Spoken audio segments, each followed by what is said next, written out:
Hey, g'day guys, it's Calvin from the Cartoon Company down under in New Zealand. I'm wiring up yet another UZ. It's getting a link monsoon and it's sticking with the standard coils and leads. I've grouped the injectors together and I did a little video regarding the grouping of those injectors. But I thought I'd have a bit of a discussion about igniters and aftermarket ECUs. So the harness goes through the center of this engine, out to the injectors, down to the front, and it has this big offshoot, comes down here to a throttle body with these extra wires going out to the igniters. It's a perfect opportunity to discuss the igniters. Now, what are they? They're a special switch to switch between the low level of the ECU and the high level output of the coil, and to prevent those ugly surges of voltage back between those two components. Now, the factory igniters are a great unit. They don't give a lot of trouble. However, there are three different kinds of them, three main kinds on the UZs. You've got the really early, they often got a 1, 2, 3 on them, on the Celsius LS400s. We've got the 201 with the green sticker on the Sora, and the CHD1 on the later 20 series. And they don't like swapping around too much. Often on an aftermarket ECU, and whilst the factory ones are fine and will work fine, I prefer to swap to something new and aftermarket. And I go to as simple as I can. Now, which one should you buy? Well, it's going to depend on the market that you're in. But I've got a couple that I use that are very, very simple and very, very easy to work with. And I'll relate them back to the Bosch numbers, which they are.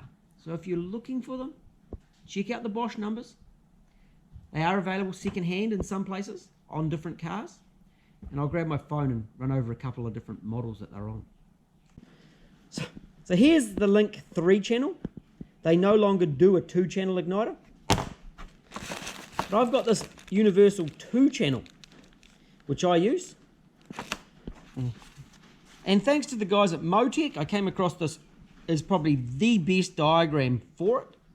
Really simple, really easy to work out the pinouts for it. The Bosch number for that is a 0227 100 200, 201, 202, 204, 215, 213.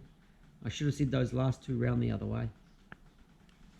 But of course, you can also use a 3-channel and just use 2 channels, like the Link one. There's also a Bosch equivalent. Fantastic little diagram on the Motec site. And so that was the same first numbers from the Bosch, the 0227 100 203, or 208 or 214.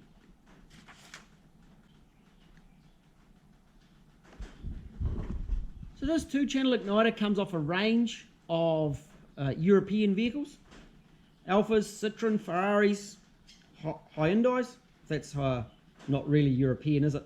Fiats, Lancias, Opels, Peugeots, some Porsche, and some Vauxhalls. Generally 4-cylinder versions of those vehicles, because you'd need a 3-channel to fire a 6-cylinder, which where the other one comes in. So the 6-cylinder one comes off some Ferraris, some Alfas, some 6-cylinder Alfas, some Opel or Vauxhall 6-cylinders, and some Volvos. It's also quite commonly available on places like eBay and the likes. So it's an easy igniter to use. If you get into trouble, it's easy to replace. And they're relatively well priced. And whilst I would love you to use a Link one every single time, but I do realise that sometimes in some places finding these parts aren't so easy. And it'll also work with a range of other ECUs too. If you need an igniter, it's a great choice. If you're doing a vehicle that, say, got 6-cylinder individual spark, individual coils, it's fine to double up on them. So you can only run 1 coil per channel. So if you're running a 6 cylinders, you run 2 igniters, an ignition channel to each input, and a coil off each output. I'm going to quickly wire this one up, and we'll go through the wiring diagram while I'm at it. So the little bag of white stuff that's with the igniters when you buy them brand new, it's not cocaine. Because if it was, those igniters would sell a lot faster. That's some silicone grease to put between the igniter and the heatsink to help the heat transfer. So don't go snorting it, rub it on the back of the igniter, ooze it all over the heatsink. Traffic today.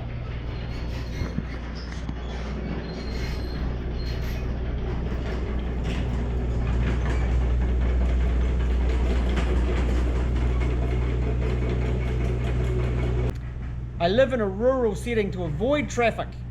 Whew, starts stressing me out when it gets too busy. So I'm using the Bosch plug kit here today. We're going to strip some wires. Oh, before we strip wires too much, we might just put this boot on. So again, this plug, because it's a Bosch part, if you're on a budget, you can certainly recycle the factory one, pop the pins out, and just buy a set of pins.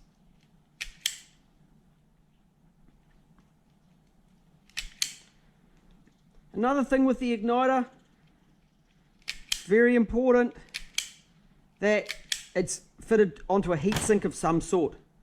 So a piece of aluminium just to disperse the heat, and they generally come with a little bit of silicone grease in the back there, a little bit of that'll help the heat transfer.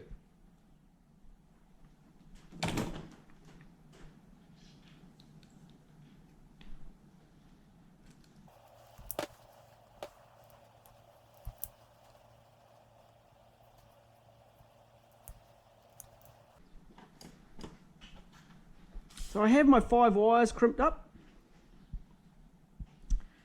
In here I have my 2 coil outputs.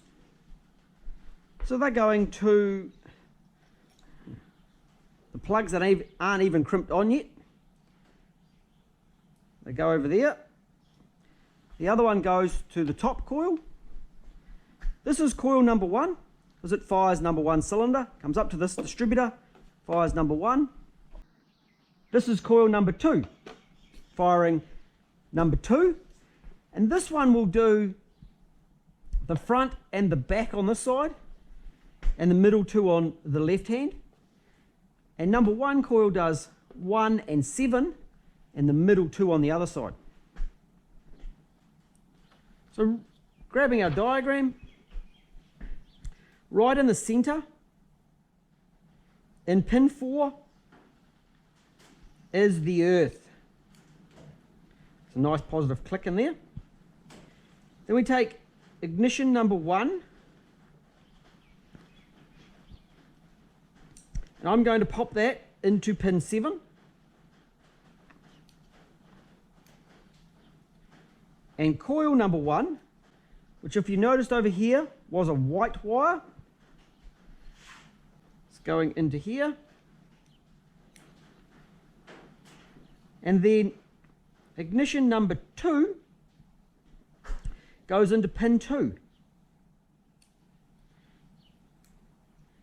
And coil number 2, the output, which is this one at the top, is into pin 1. That's leaving pin 5 and 3 not used. If you are using a 3-channel, then number 5 is an input and number 3 is an output to a coil. You can use any channel you want. It doesn't matter if they're mixed around, providing each input is matched with its output. Then we pop the boot on, Plug the igniter in, ready to be bolted to its heatsink and go into service. So as a recap, it's fine to use the stock igniters if you want to. Alternatively, simple aftermarket and any igniter, providing it's capable of firing a coil of a similar resistance to the UZ ones, then they're fine. They're going to work. On the factory one, it does have a feedback, which you don't use on aftermarket normally, and it does have a tacho output. So if you're using this other style, I link a wire into the negative on the coil, feed that back for the tacho. Really simple, really easy. So I hope that's been helpful. We'll talk to you again soon. Catch you later.